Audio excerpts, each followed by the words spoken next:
Muy buenas tardes a todos. Espero que se encuentren muy bien, sobre todo con mucha salud ustedes y sus familias. Es un gusto darles la bienvenida, es un gusto tenerlos por aquí y estamos muy agradecidos que nos dejen entrar a sus hogares o a sus oficinas a los que ya se integraron. Les doy la bienvenida, me da un gusto ver que hay gente de Cancún, de Mérida, de Guadalajara, de Toluca, de Puebla, de Tizapán de Zaragoza, de Aguascalientes, de Sonora, de Ciudad Obregón allá, de Veracruz, de Cuernavaca también ya había alguien por aquí. Qué gusto que haya gente de diferentes partes de la República Mexicana. Nuevamente, bienvenidos y le voy a ceder el micrófono, las palabras a mi compañero Oscar para que, como siempre lo hacemos, les lea las reglas de convivencia para este webinar para una mejor comunicación entre nosotros. Adelante, Oscar. Muchas gracias, María. Efectivamente, pues las reglas del juego ya las conocen. La mayoría de ustedes han estado en alguna de las sesiones que ya hemos tenido aquí por parte de Educación Continua del Tecnológico de Monterrey. La primera recomendación es silenciar sus micrófonos. La segunda es, si la conexión de repente se empieza a poner lenta para no saturar el ancho de banda de su internet, le sugerimos apagar su video. Y cualquier pregunta que tengan a lo largo de la exposición la pueden hacer en el chat y al final se darán lectura a las mismas. Y sobre todo, pues como siempre, mantener una comunicación de respeto durante toda la sesión. Muchas gracias. Pues muchísimas gracias, Oscar. Muchas gracias, María. Y muchas gracias, José Luis. Sean todos bienvenidos. Sin más preámbulo, les voy a presentar en que en esta ocasión será nuestro speaker en este webinar de flexibilidad organizacional. José Luis Calderón, bienvenido, es psicólogo de profesión, psicólogo organizacional por la Universidad de Colima. Es maestro en DO por la Universidad de Guanajuato y realizó estudios de doctorado especializándose en socialización, cultura y compromiso organizacional en la Universidad de Colima, Guadalajara y Michoacana, Aguascalientes y de Guanajuato, obteniendo el título de doctor en psicología con mención honorífica en el 2015. También realizó un postdoctorado en liderazgo y salud mental positiva en el trabajo y un segundo postdoctorado en organizaciones saludables y modelo de coaching cognitivo-conductual para la salud ocupacional, obteniendo en 2018 y 2019 respectivamente por la UDG. También es consultor en desarrollo organizacional, investigador con ACID Nacional y actualmente es miembro del Comité Científico para la Prevención de los Riesgos Psicosociales en el Trabajo por la OMS. Es autor también de numerosas publicaciones, entre las que destacan el libro de Liderazgo Saludable y creador del coaching cognitivo-conductual para la salud mental positiva en el trabajo. Es un verdadero placer que nos acompañen y tenerte el día de hoy con nosotros, José Luis. Bienvenidos sean todos ustedes y los dejo con José Luis Calderón. Muchas gracias.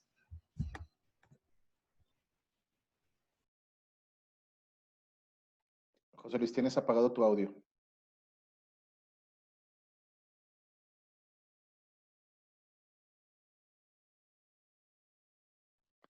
Atención, José Luis, tienes apagado tu audio. Agradezco mucho, Eduardo. Muchísimas gracias, María, Oscar, por el apoyo, la invitación y el TEC de Monterrey. Como María dijo, por la posibilidad, ahora sí real, que tenemos de invadir los hogares y las oficinas de todos. Esto es algo que ha cambiado y me gustaría comenzar saludando a todos, deseándoles un día excelente y planteando algunos aspectos antes de compartir mi pantalla.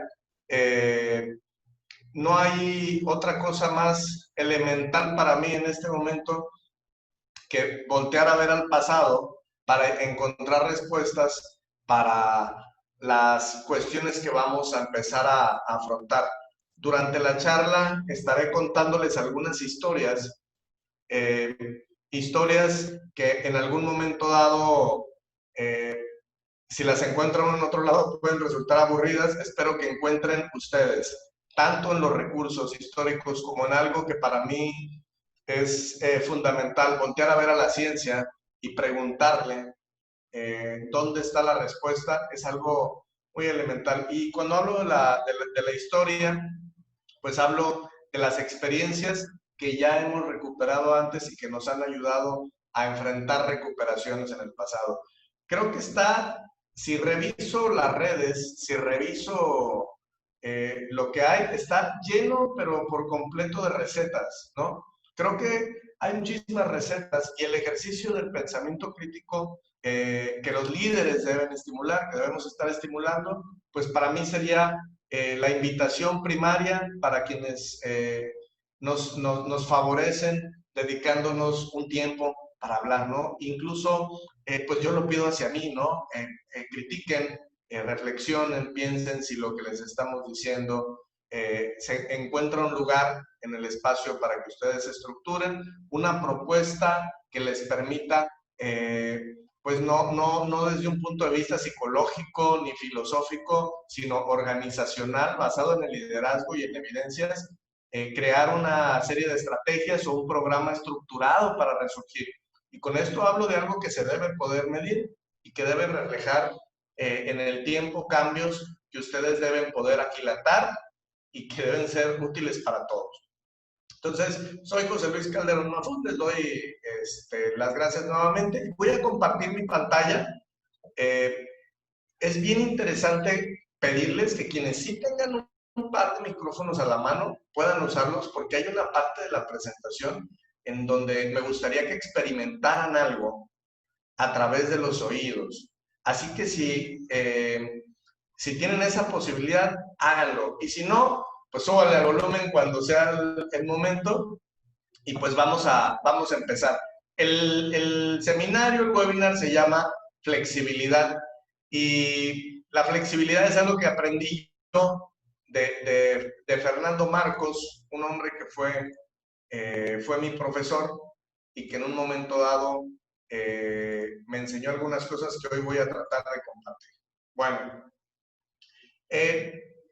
voy a hablar el día de hoy respecto a qué de la flexibilidad y qué es eso de flexibilidad organizacional, tratando de darles algunas líneas, guías y bases para lo que voy a proponerles, y cómo el liderazgo, lejos de ir a buscar recetas preestablecidas o los modelos aspiracionales, estos que nos han estado repitiendo los últimos 20 años, pretende plantearles a ustedes una forma de ajuste, de adaptación, que desde la base de los efectos del liderazgo puedan ustedes utilizar para plantearse soluciones después del COVID, ¿no? O sea, pero no solamente durante el tiempo que estemos afrontando esta serie de soluciones que nos plantean instituciones, gobierno, empresas, consultoras, etcétera, etcétera, sino que nos sean útiles, porque ya muchas personas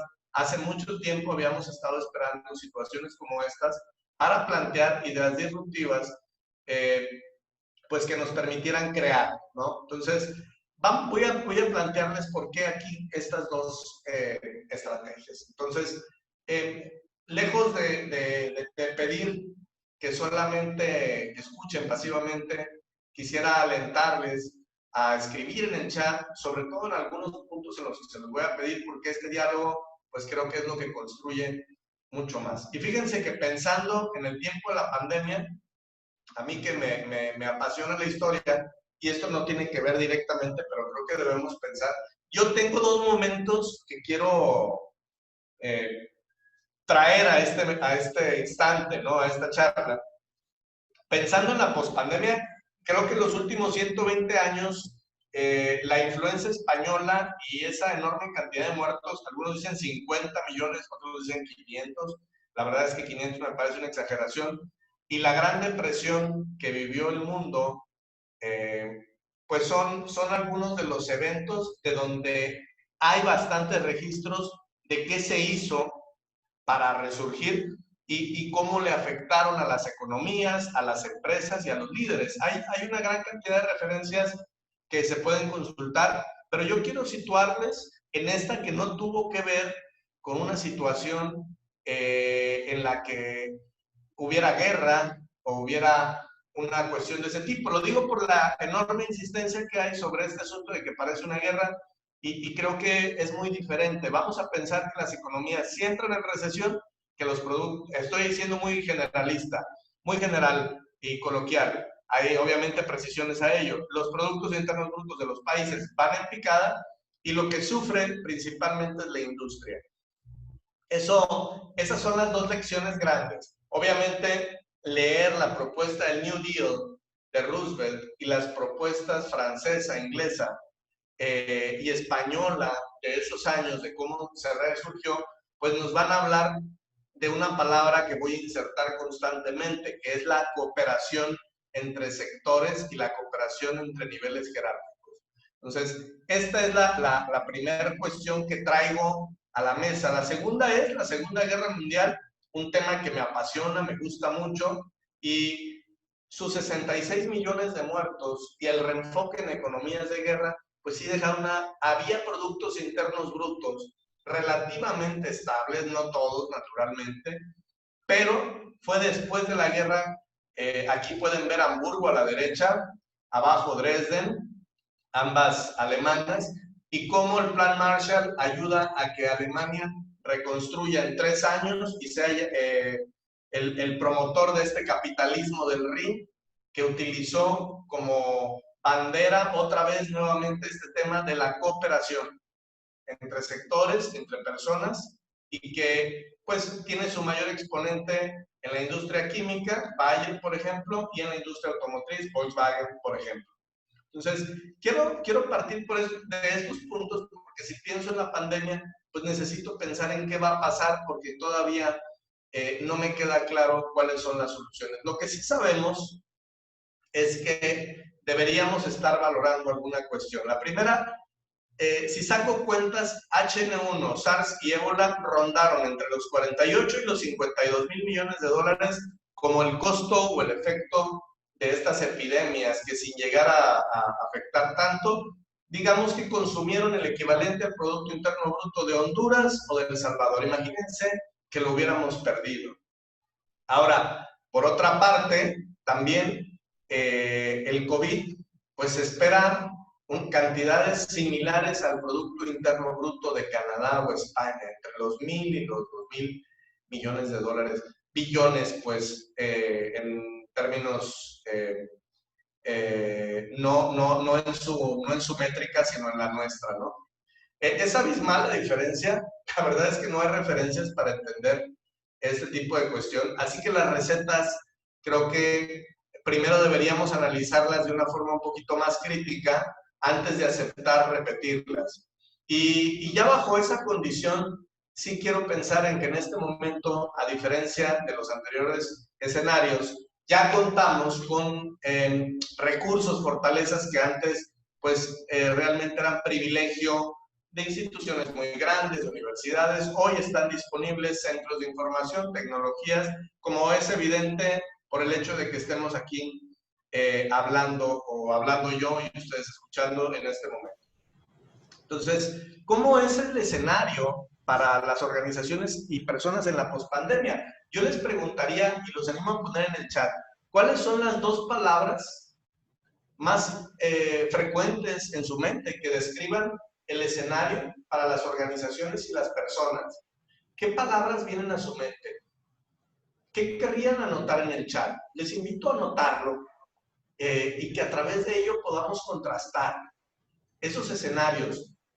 Y yo creo que hacia el final podremos ir viendo qué tanta certeza pudimos haber tenido al hablar de ello. 2 palabras que vengan a tu mente en este momento. ¿Qué hay ahora frente a ti como persona y en tu organización? Porque como miembros de organizaciones somos como parte de una población que entra a un edificio. Gracias a que están haciendo el esfuerzo de hacerlo, porque es muy interesante que lo podamos discutir. Esas 2 palabras significan mucho porque son tu visión del futuro. Ahora, pienso, perdón, con claridad, que yo me lo planteaba a mí mismo la tarde de ayer, y mientras me lo planteaba, encontraba alguna referencia a esto. Fíjense que yo pensaba que las organizaciones son en general como un edificio. Entramos y salimos de ellos, nos adaptamos a su clima, a la cantidad de personas, a su arquitectura, y las organizaciones son relevantes por eso, porque su estructura va a condicionar el comportamiento organizacional. Y ojo, porque la estructura, pues justamente es lo que sufre cuando nosotros enfrentamos situaciones de presión, como los sismos, en el caso de los edificios, o como las crisis económicas, como en el caso que estamos viviendo, en donde por primera vez, aparentemente en la historia, de forma voluntaria, hemos fabricado una crisis económica para cuidar la salud de las personas. ¿Qué escenario viven? ¿Qué presión sufren en este momento? Estas son las 5 que se encuentran con mayor frecuencia en Internet, en un buscador. Ustedes sacan una ponderación. La especulación en la inversión es el número 1. Es una presión, como lo saben quienes dependen del capital o dependemos del capital y los presupuestos para generar cambios que muevan la industria, que lleven a cabo inversiones, que realicen proyectos y mantengan la maquinaria en movimiento de forma continua. Los riesgos de la inversión, evidentemente la crisis inmobiliaria es un problema, dado que nuestra economía actual está fuertemente basada en este ámbito, más la de Estados Unidos que la de nosotros. Las acciones de capitalización reducida y el severo daño a la manufactura y el turismo que eventualmente a todos nos afecta. Porque si estamos en los sectores primarios, la extracción, la agricultura, etcétera, en algún momento son parte de el ámbito en el que fácilmente podríamos acudir a que hemos dañado cadenas o se encuentran dañadas cadenas de producción, ¿no? Entonces, en ese tenor, pues podríamos estar hablando de esto. Noto que Esperanza ha levantado la mano. No conozco si las reglas permitirían que ella hablara. Yo no tengo ningún inconveniente en hacerlo. ¿Qué dices, Oscar? Los micrófonos están habilitados. Si ella quiere participar, adelante. Yo te escucho con atención, Esperanza.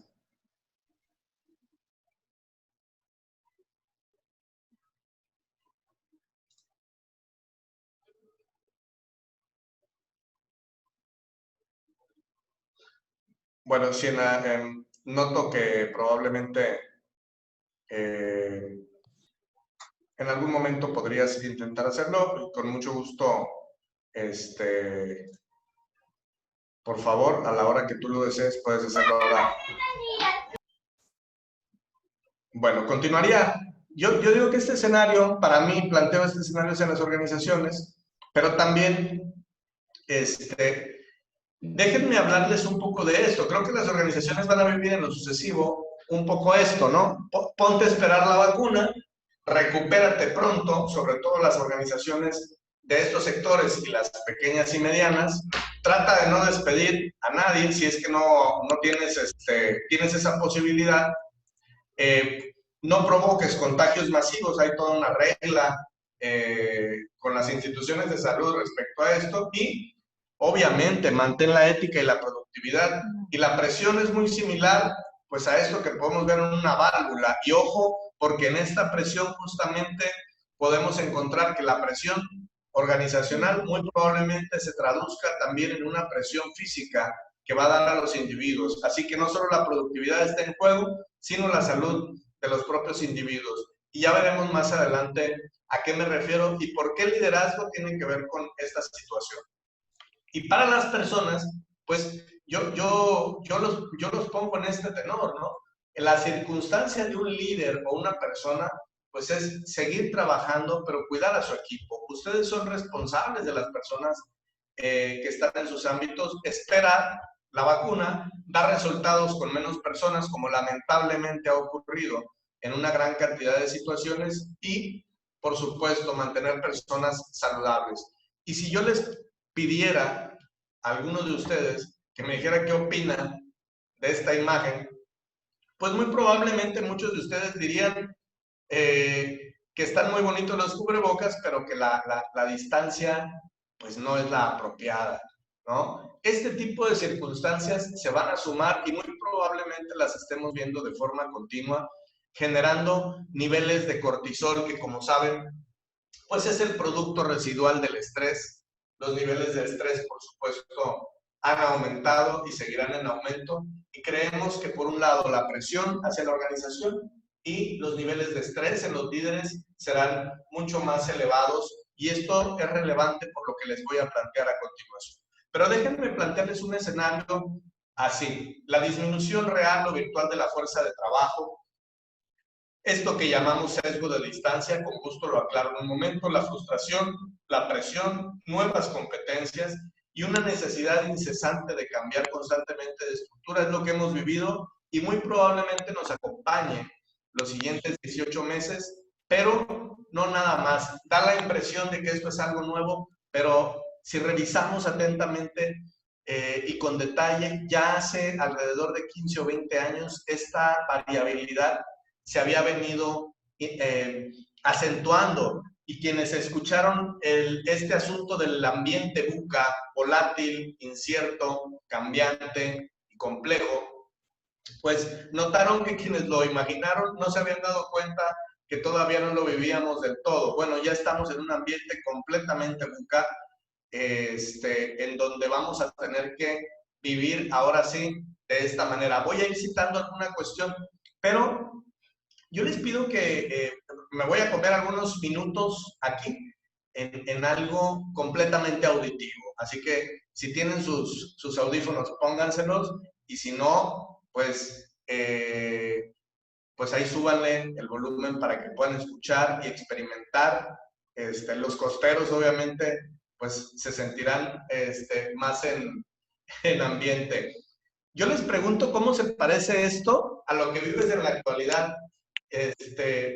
Y estoy exagerando un poco, pero querría que lo experimentara.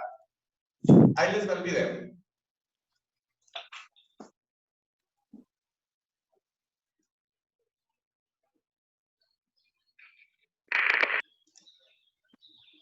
Voy a dejar de compartir para hacerlo de nuevo y garantizar el sonido de la computadora. Muy bien.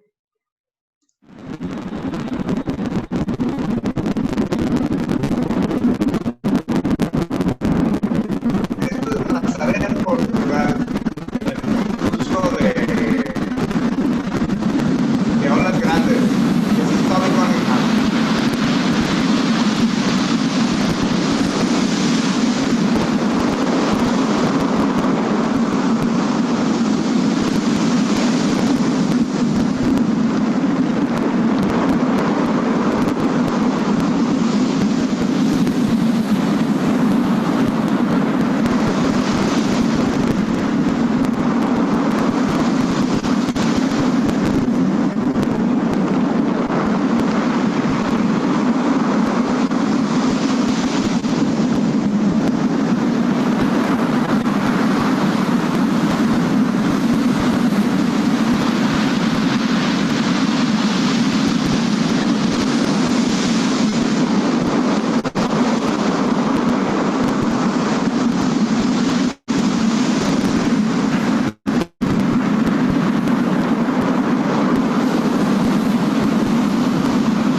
tenerlo. María Luisa dice, ya párale que me estoy estresando. Créeme que es muy estresante, porque esto no se parece, a mí me gusta mucho el surfing, pero esto no se parece absolutamente nada a algo normal, natural. El hecho de que este sujeto se pusiera a payasear, goofing, dice ahí, después de la quinta ola, solo significa que tiene mucha experiencia, que tiene mucha capacidad de entrenamiento y un valor pues medio raro, porque yo la verdad no me pareció ni divertido ni mucho menos. Pero el video, lo que me compartieron, lo eligió un grupo de empresarios de Sonora y dijeron que eso describía mucho mejor la situación que ellos estaban viviendo. Y fue el segundo, pero en general la gente con la que trabajamos fue el segundo elegido por gente del centro del país en una reunión en el estado de Querétaro. Dijeron esto. Gracias, Carlos. Es muy interesante. Ahorita lo vamos a retomar. Pero, bueno, ¿a qué viene esto? Pues porque me gusta el surfing, no nada más. Que me gusta mucho escuchar su parecer, pero sobre todo, calm under pressure, la calma bajo presión, creo que es la gran lección. Y si hablamos de resurgir, prepararnos, entrenarnos y estar fuertes, creo que debemos voltear a ver tres cuestiones que yo les quiero plantear. Y que son estrategias, y las estrategias, pues lamentablemente, pues no están en un recetario y hay que estructurarlas de forma inteligente, creativa, disruptiva y bien fundamentada. Yo quiero contarles tres historias para resurgir, para esta flexibilidad y liderazgo que nos ayuden a encontrar una ruta y tener claves que se las voy a plantear a través de cuatro, no quiero decir reglas, cuatro guías que puedan permitirles encontrar o fabricar a través de un programa estructurado lo que ustedes puedan llevar a cabo para hacer crecer a su organización con ustedes. Entonces, en primer lugar, quiero plantear una historia sobre resiliencia colectiva. Este término es muy novedoso.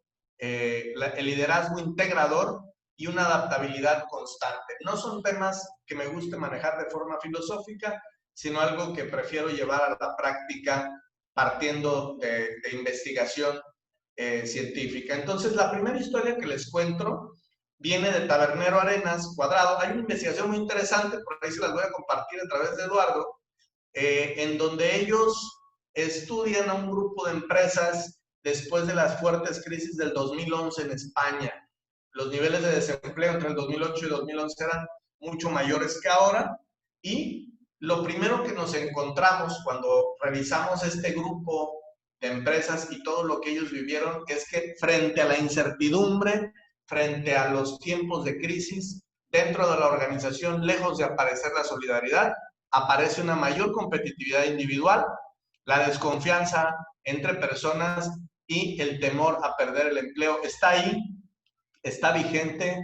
En la última investigación que estamos corriendo en este momento, aparece en el primer lugar que tiene frente al empleo. Por supuesto, la desmotivación y muy relevante, es decir, la toma de decisiones está fuertemente afectada por la incertidumbre. Y viene al caso y nos es relevante entenderlo porque una mala decisión provoca daños a la interacción social y, por supuesto, a las emociones negativas. Y ellos encontraron en esta historia interesante de esta investigación que se hizo al mismo tiempo en 3 países, pues que las mejores formas de afrontamiento pues no son, como dicen la izquierda, esta cultura del error que vive pendiente de a ver quién se equivoca, sino este enfoque que llamamos learning feedback o cultura de aprendizaje, en donde los líderes promueven el aprender la lección, el sumar no del error, sino buscar que los equipos de trabajo vayan creando confianza a partir de ir creando esta cultura del aprendizaje. ¿Y la cultura cómo se fabrica en las organizaciones? Pues todos los días, a través de acciones que se convierten en costumbres y que hacen hábitos. Por ejemplo, una empresa de Monterrey nos compartió que ellos estaban fomentando el learning feedback a través de tener reuniones todos los miércoles y los viernes al término de la jornada, solamente para hablar exclusivamente de lecciones aprendidas, sin hacer cuestionamientos ni críticas, a través de un formulario, y tener la posibilidad de generar un repositorio de crecimiento de estas lecciones. Ya las están haciendo en un tablero electrónico muy interesante. Se las comparto porque vale la pena pensar en que esto es algo que se puede fabricar cotidianamente. La segunda historia que quiero platicarles es la del liderazgo integrador. Y fíjense que si hay gente que padece, si hay gente que sufre su trabajo, es la gente que cuida a personas mayores. Mi hijo Mateo, que es mi auxiliar de investigación, que fue quien ha estado redactando recientemente artículos, me cuenta cómo él mismo sentía lo difícil que es, y me hacía notar, si tú cuidas a una persona que se va a demenciar y nunca más va a sanar, tu agotamiento emocional es mayor. Déjenme decirles algo, sabemos hoy los investigadores de liderazgo que el liderazgo tiene una gran función. El liderazgo, cuando es malo, genera burnout. No porque en sí mismo perjudique a las personas, no porque esté haciendo acoso, sino porque el liderazgo cumple una función de protección, genera una burbuja. Y fíjense que esta investigación, y al menos 10 o 12 más lo sustentan, el apoyo del líder es fundamental, y justamente para las personas en México, en Suecia, en Francia y en este estudio en Estados Unidos, el apoyo del líder es más importante que el de la familia y los amigos. ¿Sí? El otro es importante, pero este es mucho más importante porque ayuda a disminuir el agotamiento emocional y crea alianzas confiables, orientación y oportunidad de carrera. Estas tres formas de apoyo, cuando vienen del líder, se convierten en una especie de escudo frente a las situaciones adversas que me pueden crear estrés laboral crónico o me pueden crear problemas de burnout, que como saben es una enfermedad grave que a largo plazo no se quita una vez que se hace crónico, y que resulta que está en la interacción, en la cooperación con el líder, aquello más relevante para protegernos. Es una especie de vacuna. Y no nada más esto, sino también las personas valoran las relaciones que provienen del supervisor, del líder, del gerente, para crear un sentido de logro personal. Y a su vez genera que las personas creen acciones altruistas y vayan extendiendo las redes de apoyo. Esta historia me gusta mucho, es la segunda, y la tercera es en la que hemos basado gran parte de la investigación. Para ser muy rápido, la socialización es la que cumple el papel más importante para la adaptación o la adaptación continua. Durante 20 años hemos entendido que socializarse es igual a adaptarse a la organización.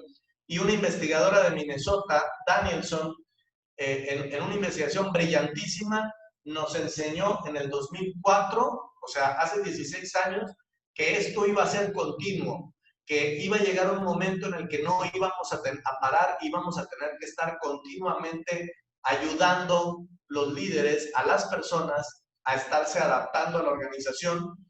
Y cito aquí que únicamente es la punta del iceberg. Cuando vemos una persona adaptada, exitosa, que cumple con las reglas y que busca maneras de ser creativo para adaptarse a los cambios, solamente es porque debajo hay un liderazgo responsable, hay confianza en la organización, colectividad.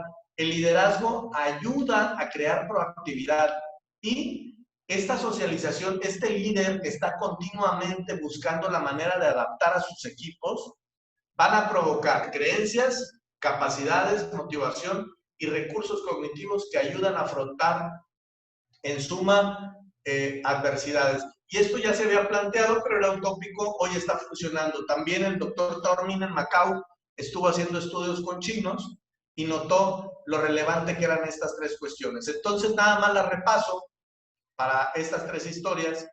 y querría decir que la resiliencia colectiva, el liderazgo integrador y la adaptabilidad constante deberían ser 3 aspectos que van a guiar nuestras estrategias.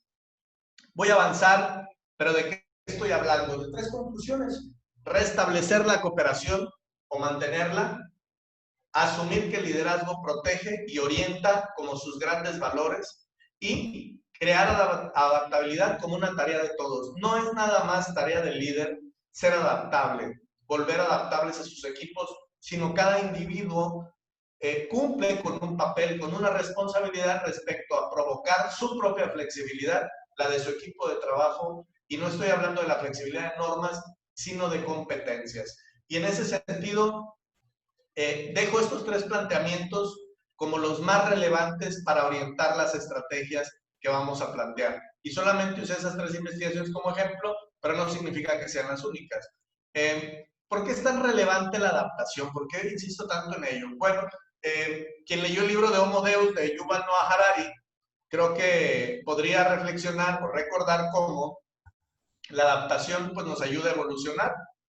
Somos la única especie de homínido que cooperaba y por lo tanto subsistió tanto que llegamos a cuestiones como estas, ¿no? Una organización que estructura nuevas relaciones constantemente. Entonces, la flexibilidad hoy en las organizaciones está dada a partir de otras cuestiones. Procesos, personas y estructuras se van a alinear para que los estilos de liderazgo generen esta flexibilidad y una congruencia en los valores y que acompañe el diseño de las estrategias. Y les hago notar la relevancia de esto porque son los líderes los que provocan la adaptación a la cultura, son los líderes los que toman decisiones racionales o no, y son los líderes los que pueden buscar estrategias de poder o estrategias de integración. Y cuando es de esta manera, entonces es cuando nosotros podemos encontrar formas creativas, disruptivas, de ir atacando las situaciones que se nos van planteando. Y lo digo porque durante muchos años vivimos en esta idea de reestructurar las estructuras, valga la redundancia, en las que estamos interactuando con las personas.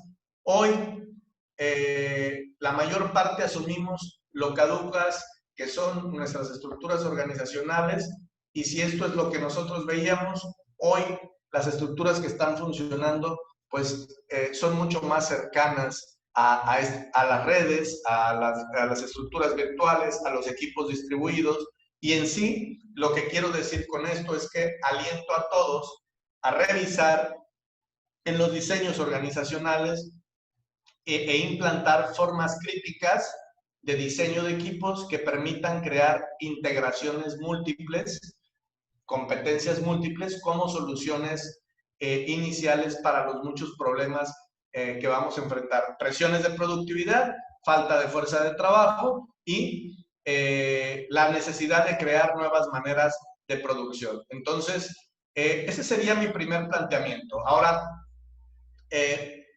respecto al liderazgo, recordemos que tiene un papel fundamental en la estrategia, pero no basta ir a buscar a la caja de liderazgo para sacar lo mismo de siempre. El liderazgo transformacional de los 90s y 2000s cumplió una función, fue muy relevante y muchos de los aspectos hoy siguen vigentes. Sin embargo, una buena parte del liderazgo transformacional y el transaccional hoy son poco funcionales y lejos de ayudarnos a este diseño de estrategias, pues necesitamos algo un poco más complejo. Déjenme plantearles que hoy la ética debe sumar valores nuevos y traer resultados de otro sitio. Voy a plantear estos dos como los dos grandes ejes de liderazgo: generar confianza a través de la socialización y un liderazgo efectivo que brinde apoyo y flexibilidad hacia los resultados son nuevos ejes que deberían estarnos orientando. En este momento, justamente desde enero más o menos, estamos corriendo una investigación y, ojo, Mencioné y resalté los resultados porque siempre da la impresión que los liderazgos efectivos solo tienen que ser buenos, pero olvidan que los grupos de interés pues son los que disponen el éxito de los líderes. Y nosotros estamos planteando desarrollarse, estamos concluyendo esta investigación para verificarlo, pues primero acompañar a la Universidad de Maastricht en su modelo de liderazgo responsable, en donde se cumple con los resultados esperados por los grupos de interés, familia, comunidad, accionistas, etc. Un liderazgo integrador que comunique rápidamente los nuevos cambios ayudará a la proactividad. Un liderazgo que genere confianza, pues en todo momento, y voy diciendo la forma de llevarlo a la práctica, que brinde seguridad, la seguridad de que tu carrera, tu reputación y la salud están en buenas manos. Que faculte o enseñe como en el transformacional, es decir, que impulse que los individuos generen acciones autónomas de aprendizaje, que sea consciente, no lo digo en los términos de este modelo de liderazgo consciente, sino en términos de liderazgo ético y auténtico de base a bolio, en donde se mantiene en automejoramiento constante y es un modelo para su equipo, se comunica de forma empática y finalmente transparente, es decir, se apega a normas y crea acuerdos, pero de una manera abierta.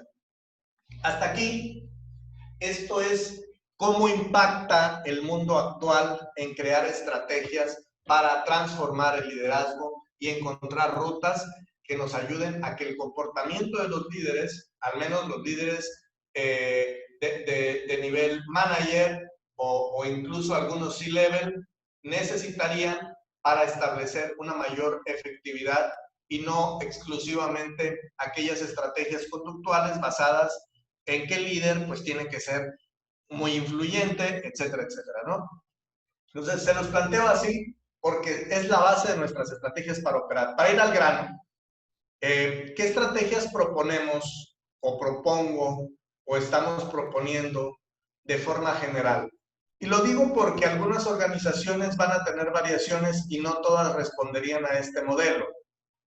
Pero en general, yo les daría 3 nortes. Si alguien me pregunta que qué haría yo, pues integrar o qué estamos sugiriendo en este momento desde la consultoría, integra, rediseña y agiliza.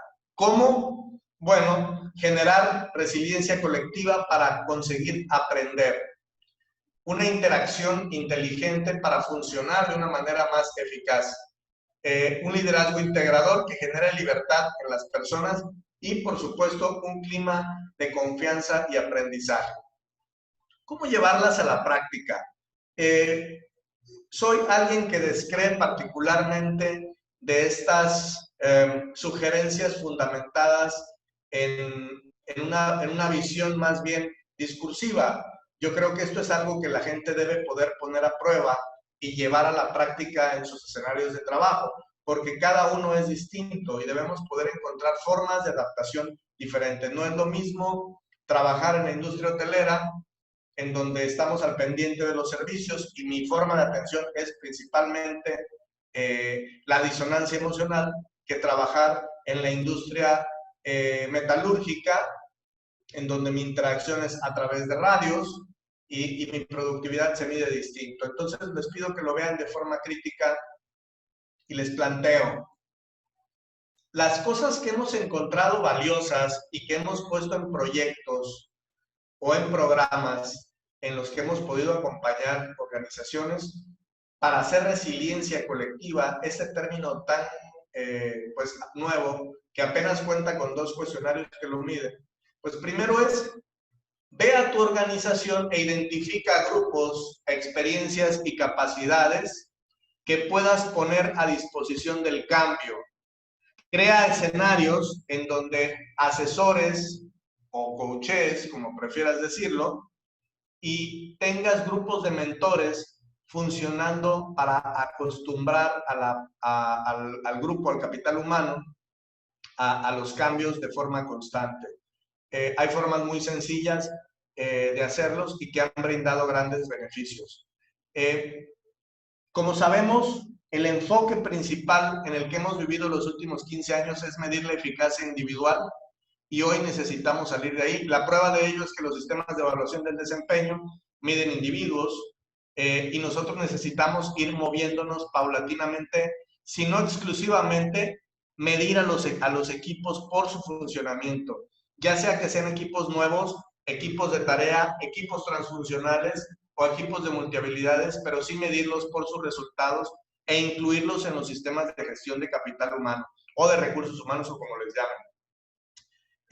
Desarrollar formas novedosas para dar feedback a los equipos, incluso cuando los equipos dependen de varios líderes, son cuestiones que nos han ayudado a mantener la cooperación, incrementar la seguridad y la confianza y evitar el exceso de competencia individual que hay y que a veces no somos capaces de ver porque ocurre en el pasillo o en lugares en donde no los podemos comprobar. Y por supuesto, crear vínculos y compromisos a esta adhesión hacia la organización y hacia el líder, que como sabemos es la más importante. Ese es mi A. Mi B, por supuesto, para mí es el más relevante. Para José Luis, si me preguntan cuál es el más relevante, aprender a funcionar diferente es un ejercicio de creatividad, como ilustra la imagen, en donde los procesos deben alinearse. Hay un montón de diseños para formar equipos en donde se trabaja de forma remota junto con formas de trabajo presencial, pero también hay equipos transfuncionales y de multihabilidades. Tuvimos un caso muy interesante en el Ayuntamiento de León en los 2000 inicios y funcionó incluso, para quienes pueden cuestionarlo, en la administración pública, y eso es lo primero que queremos plantear. La gestión de los recursos humanos orientada hacia los equipos debe cambiar su estructura y crear un clima de apoyo y confianza como métodos iniciales para participar de nuevas formas de organización.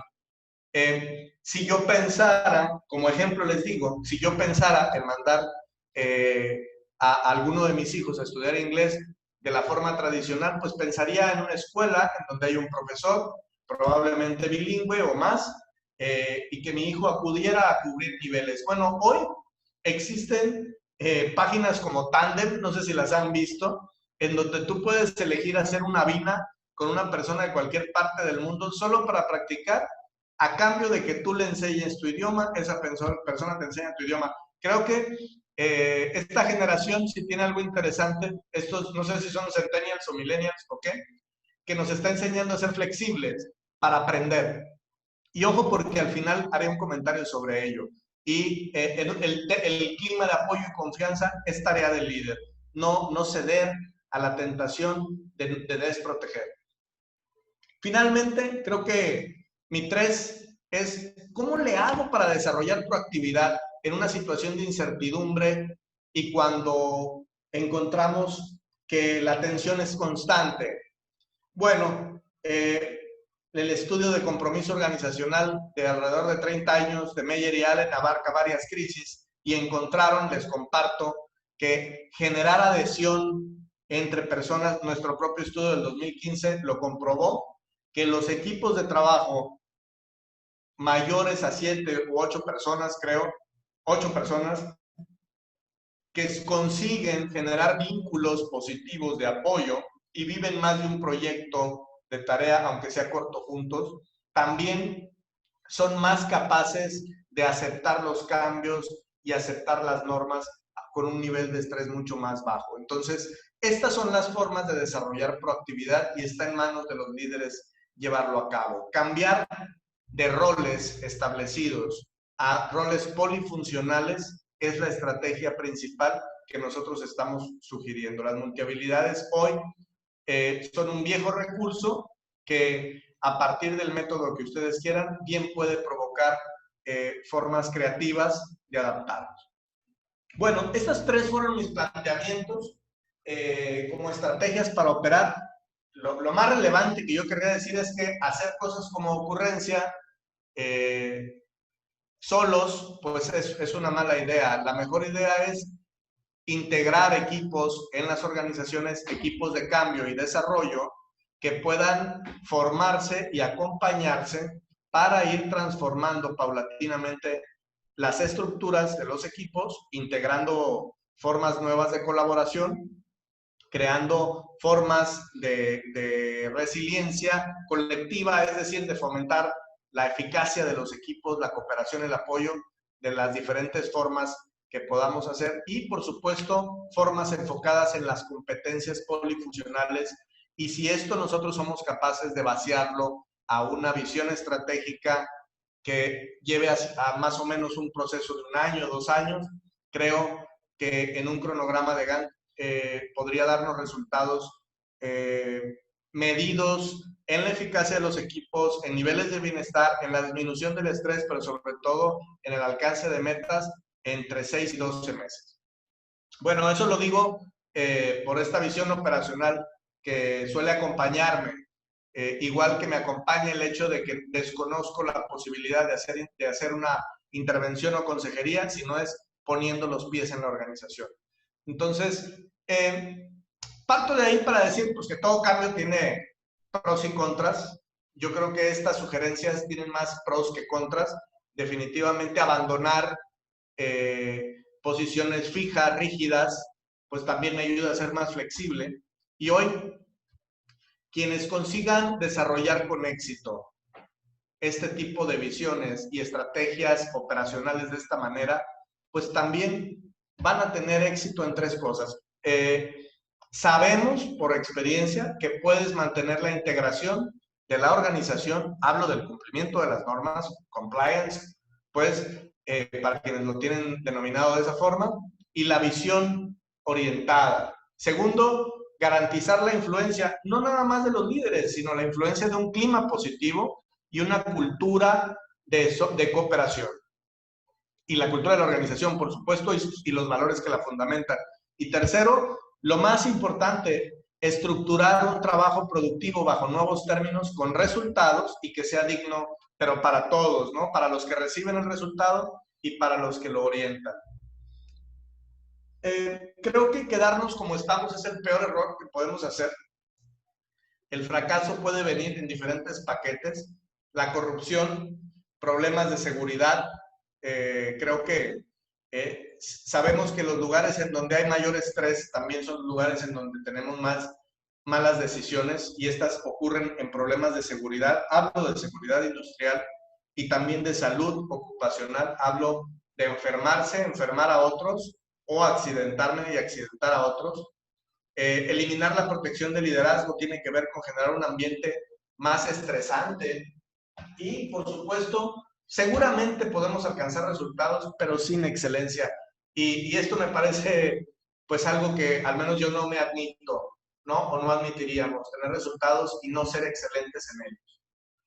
Hasta aquí concluyo de contarles estas 3 historias y cómo estas 3 historias nos dan una ruta para que trazarnos 3 estrategias fundamentales para llevar a cabo la operativización de un programa de cambio organizacional, pues que al mismo tiempo sea rápido, sea efectivo y acompañe a las personas y a los líderes en estructurar resultados excelentes.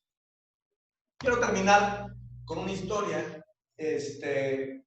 Voy a contarles la historia de este hombre. Es Ricardo Semler, el ex CEO de Semco, una empresa brasileña. No les voy a dar más datos para que los descubran, solo diría que llegó a tener 24,000 empleados, hoy está completamente diversificada, sus utilidades son enormes y algo muy interesante es que creció 900% en los últimos 15 años. Pero déjenme decirles que tiene de particular la creatividad de Semco. Y no gano comisiones vendiendo el libro de Ricardo Semler, sino quiero hablar de lo disruptivo y de cómo un liderazgo que cambie, que transforme, que cambie la forma de interactuar de los equipos de una forma maleable y flexible, sin romper las normas de la empresa, generalmente termina por dar resultados. Ricardo Semler planteó en su momento, fue como en el 2010, unas lecciones de sabiduría, pueden ver la TED Talk, y él dice lo siguiente: cuidar a la gente es tarea de todos, y desapareció recursos humanos prácticamente de su organización. Me duele porque durante 22 años he formado parte de estos grupos, pero así fue. Son los subordinados los que eligen y califican a sus líderes, y fue así.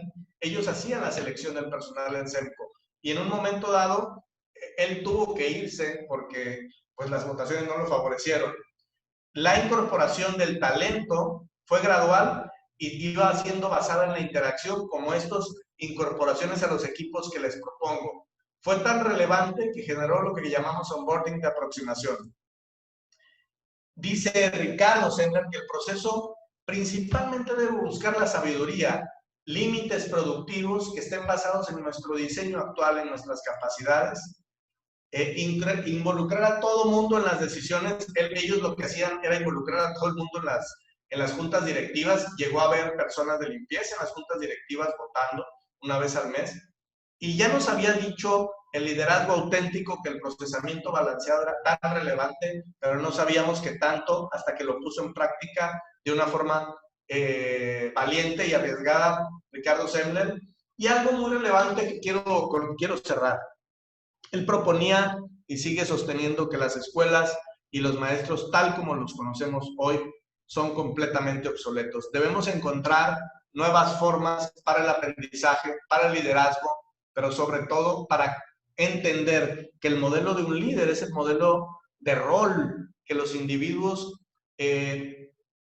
van a tomar como un empuje hacia su futuro, hacia el futuro. Y si voltean ustedes hacia el pasado y piensan en las personas que los tocaron y que tuvieron un gran impacto en sus vidas, probablemente, y que no hayan sido sus padres, naturalmente, no encuentren más que una o dos personas. Y esas personas también detonaron en nosotros probablemente mucho más cantidad de conocimiento, de sabiduría y de aprendizaje que cualquiera de los años que pasamos escolarizándonos o haciendo posgrados. Les pregunto, para cerrar, ¿y quién es tu líder favorito? ¿Sí? Si nos dicen, piénsenlo, los líderes en este momento que vengan a su mente, no hablo del exterior, sino solamente de su organización, y les dejo esta reflexión, porque esta era la forma de evaluación del desempeño que llevó a cabo SEMCO durante varios años, y en lugar de tener un empleado del mes, encontró a su líder favorito, y el crecimiento creo que los respalda. Cierro con una frase de Camus que me gusta mucho a propósito del libro de La Peste, que lo tuve que releer. Y Camus nos deja esa enseñanza, un hombre que surgió de la guerra, dice que en mitad del invierno, pues al final aprendió que había en mí un verano invencible, y deseo fielmente que todos y todas los que me están escuchando se sumen a esa frase, encuentren ese verano invencible que hay en todos, pero también que lo pongan en práctica y que lleven a cabo cualquiera de las cuestiones que han escuchado. Hasta aquí, pues yo les doy las gracias por el tiempo, por la atención tan valiosa, por la participación. Espero que hayan sufrido el video porque esa era la intención. Así me siento yo cuando estoy reunión tras reunión y tengo que ir a poner las clases a mi hija y cocinar, etcétera, etcétera. Atender N cantidad de cosas. Es un placer poder hablar aquí, y dejo mi correo por si alguien tiene algún mensaje que enviar. Gracias, José Luis. Tenemos 3 preguntas que pusieron en el chat. Ok. La primera pregunta es, cuando estabas hablando de evaluación, menciona, ¿esta evaluación de equipos también se puede implementar en las aulas como eficacia colectiva? Sí, de hecho, diría que partió de 3 escenarios. El escenario número 1, en donde ocurrió, fueron aulas de posgrado en España, por la verticalidad de sus aulas. El segundo escenario donde ocurrió fue en hospitales, particularmente en áreas de hospitalización, por lo intenso del estrés que se vive. Y el tercer escenario, en donde por fin empezamos a sacarlo, fue en la industria siderúrgica, en donde ya tenemos mediciones de eficacia de equipos de trabajo, y que diría que hoy particularmente platicaba con una persona en Córdoba, en Argentina, sobre esta cuestión, y Juan Carlos se atrevió a crear una especie de tablero de autocontrol, de autorregulación que los equipos van llevando. Su cultura se las permite, nosotros no hemos hecho algo así. En Vale, en Brasil, hubo un caso muy interesante en donde lo hacían a través de, en comedores. En uno de los comedores, los equipos estaban platicando constantemente y usaron un esquema gráfico bien padre, como de árboles, para estarse autocalificando, y ellos mismos se evaluaban, y el líder de verdad no pintó ahí, parece que jala con los brasileños, ¿no? Okay, espero, los cuestionarios están disponibles, si alguien los quiere los mandamos a través de ustedes. La siguiente pregunta, José Luis, es ¿qué hacer para que el ser humano post-COVID sea humilde, hambriento del cambio necesario y se asimile positivamente y se transmita a las próximas generaciones? Yo voy a recuperar una frase de Manuel Pando, que yo criticaba en algún momento al millennial, ¿no? Y yo decía, ¿cómo? Me metí en esta ola medio fancy, medio de moda de criticar al millennial, y está mal porque de pronto me dice Manuel Pando, oye, pero si fueron los millennials del siglo XIX los que consiguieron darnos seguridad social y la jornada de 8 horas, ¿no? Entonces tampoco nos disparemos en un pie. No, yo creo que esta generación, no nosotros, tengo 44 años, ¿no? Aunque me vea mayor, no nosotros, esta generación que va a salir a buscar empleo, esta generación que vamos a dejar salir de las universidades, lo digo porque soy profesor universitario, esta generación que todavía no tiene 25 años, realmente va a vivir situaciones o está viviendo la situación similar a la que vivimos en el 94 quienes tienen mi edad. Si se acuerdan del 94, pues el 94 fue padecer y creo que nos hizo fuertes. Solo les digo que hay un término en investigación actual que llamamos roundiness, que trata sobre un robustecimiento a partir de pasar sobre situaciones adversas. Y creo que este cambio nos lo va a enseñar esa generación que tiene entre 15 y 20 años, porque está viendo padecer seriamente a los demás. El cambio va a llegar, solo tenemos que estar atentos a él y sumarnos también de una forma proactiva y flexible y acompañar como mentores. La gente de mi edad tiene que ser mentor de otros, no un castrador, un mentor de otros, orientador, y creo que va a llegar, ¿no? El cambio por ahí. Y el hambre, pues el hambre no se muere nunca, ¿no? Acuérdense que la proactividad nace de un líder que está pendiente del nudging, ¿no? De dar los empujones chiquitos, suficientes o de orientar. Y de ahí nace la productividad, no de cerrar caminos. Y finalmente, ¿cómo lograr proactividad en instituciones públicas educativas cuando el sentimiento de sus colaboradores es hago lo mínimo necesario porque siento que me pagan poco? Híjole, el artículo de Daniel Pinazo Calatayud y Andrews Basler y Kohler hablaban de eso en el 2002 y 2003. Y fíjate que es una cuestión cultural, la del servicio público en particular. Y yo creo que lo que te expone, pues es que también los niveles de estrés que tú puedes experimentar en el sector, no en todos lados, ¿no? En algunos sectores, pues también te hacen pensar que los niveles de exigencia son pocos. Y si tú lo que quieres es proactividad, creo que pagar mucho no es la respuesta. Creo que la proactividad nace del fuego, ¿no? La proactividad nace también del estrés. Yo no hablo de quemar y martirizar empleados, pero sí hablo de crear condiciones en la que la búsqueda de los méritos sea el motivo por el cual las personas consigan tener cierta cantidad de estrés para impulsar.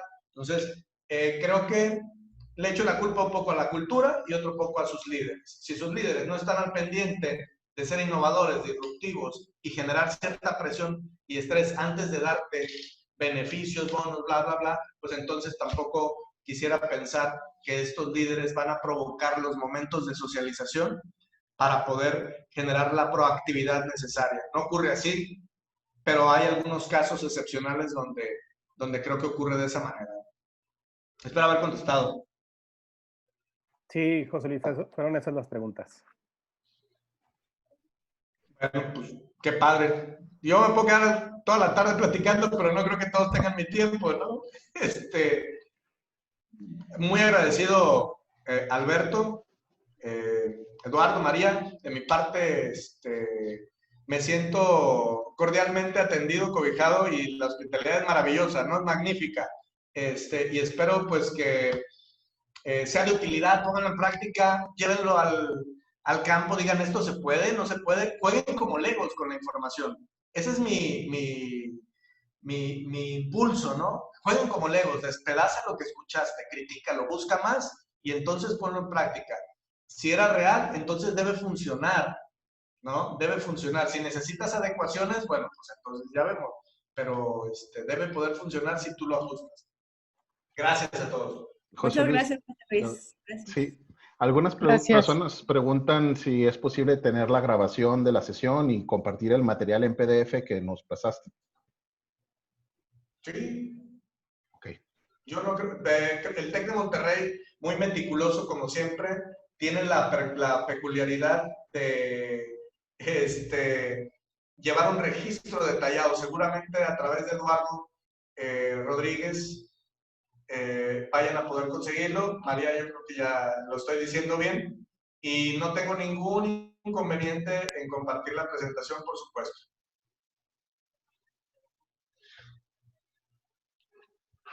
Muchas gracias, José Luis.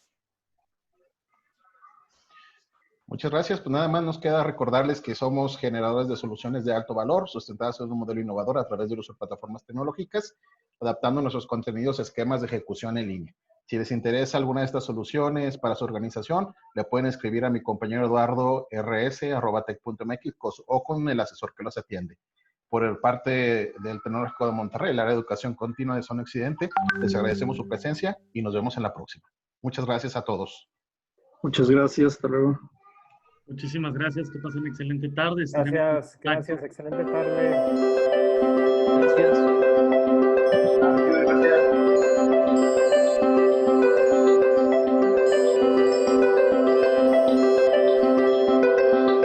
Gracias.